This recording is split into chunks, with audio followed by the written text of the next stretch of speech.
Welcome everyone. So this is Samar Bashirasi and today I am here to present my Capstone project titled Energy Security and Climate Commitments Evaluating Pakistan's Energy Policy in an Era of Global Climate Governance from 2013 to 2023. So to understand the driving force behind this study, let us look at the introduction first of all, which I have broken down into four key pillars as you can see in the slides as well. It starts with the global context, and it is important because climate change has undoubtedly emerged as one of the most pressing challenges of 21st century, not just for Pakistan but for everyone in this world, and its escalating impacts demand urgent structural and global actions. As a nation, Pakistan faces a dual challenge. We must balance our rapidly growing domestic energy demands while simultaneously honoring our international climate commitments. Historically, our over-reliance on the fossil fuels heavily hinders this progress towards these goals. This study specifically evaluates how well Pakistan's energy policies formulated between 2013 to 2023 aligns with the global governance frameworks like UNFCCC, Kyoto Protocol and Paris Agreement. In doing so, it identifies critical execution gaps and provides actionable recommendations for a sustainable energy transition. The value of this research extends beyond our borders as it serves as a significant blueprint for other developing nations facing similar dilemmas, guiding policymakers to craft better climate resilient strategies. So with that, let's come down towards the problem statement which kept me thinking about this study. So we are grappling with the dual challenge of addressing growing economic energy demands while trying to transition towards sustainable climate resilient energy systems.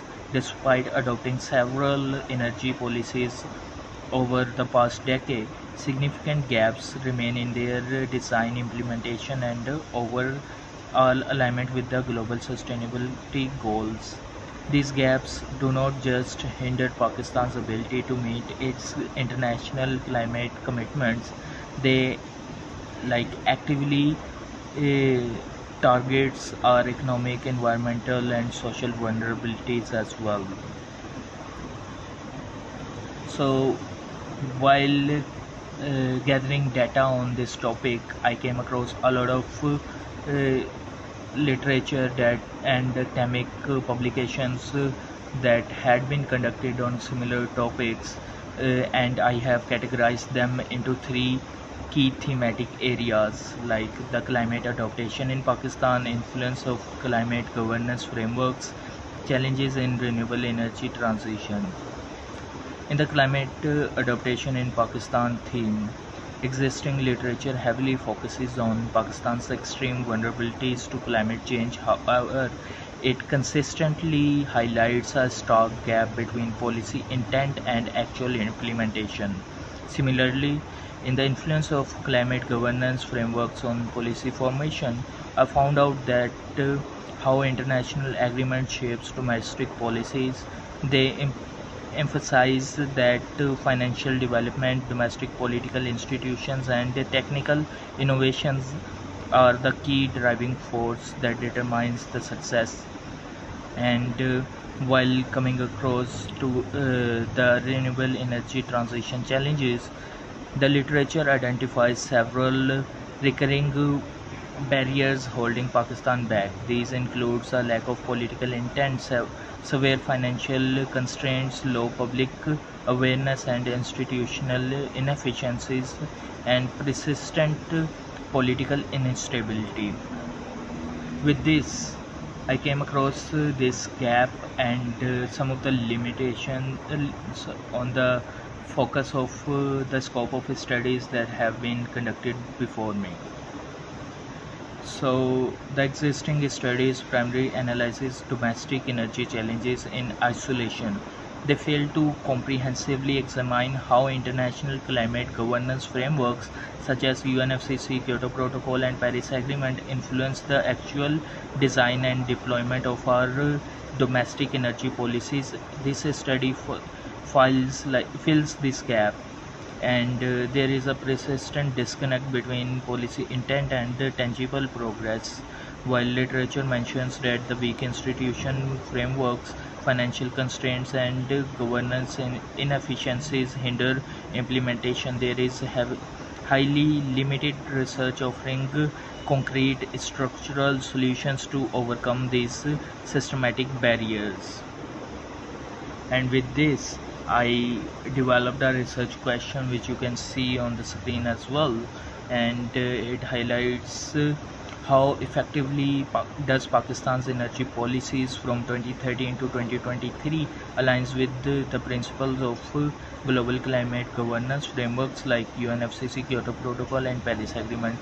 The era of 2013 to 2023, this period and decade itself is really important in the literature of climate governance, because in this era agreements like Paris Agreement were being signed. A lot of focus was shifted on renewable energy transitions and control over carbon emissions.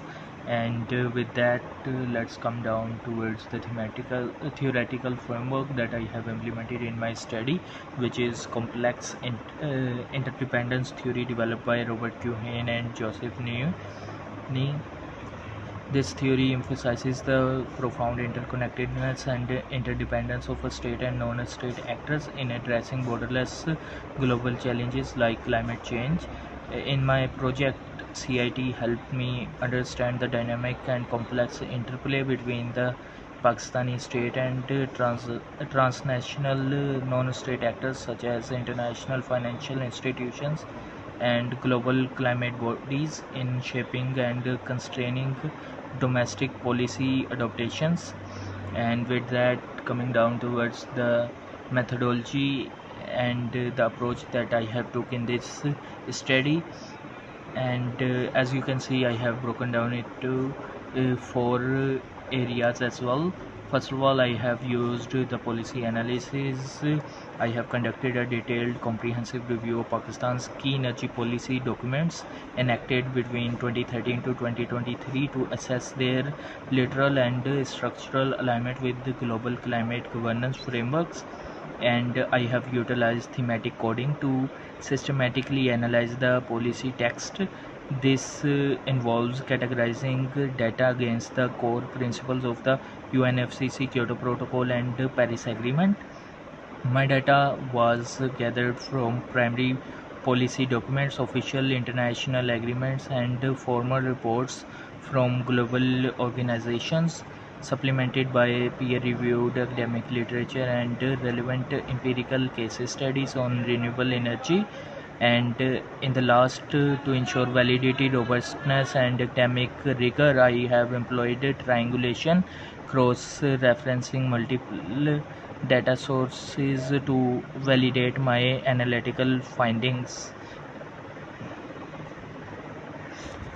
Now, coming towards the main thing, the analysis and findings. Provided structure to this section, I have categorized the outcomes of my qualitative policy analysis into four distinct areas, one of which is rhetorical alignment versus the operational realities. To analyze the analysis actually reveals that while Pakistan's newer policies like the alternative renewable energy policy of 2020 shows excellent rhetorical alignment with the Paris Agreement targets, and severe implementation gaps remain due to the legacy dependencies like the fossil fuel, the CPEC, and the coal dilemma.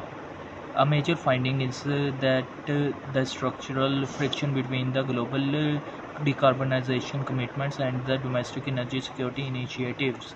While the global frameworks push for the phase out of fossil fuels, Pakistan's immediate energy security needs led to heavy investments in the domestic Thar coal and CPEC thermal projects to stabilize the grid.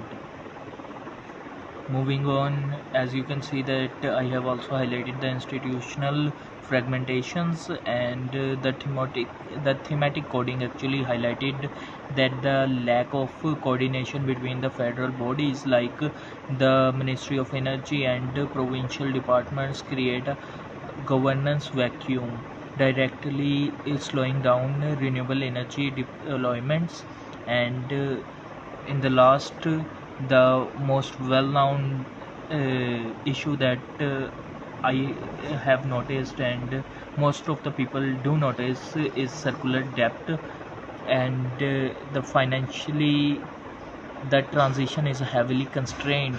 The energy sector's mounting circular debt chokes off the capital required to upgrade our transitions and grids.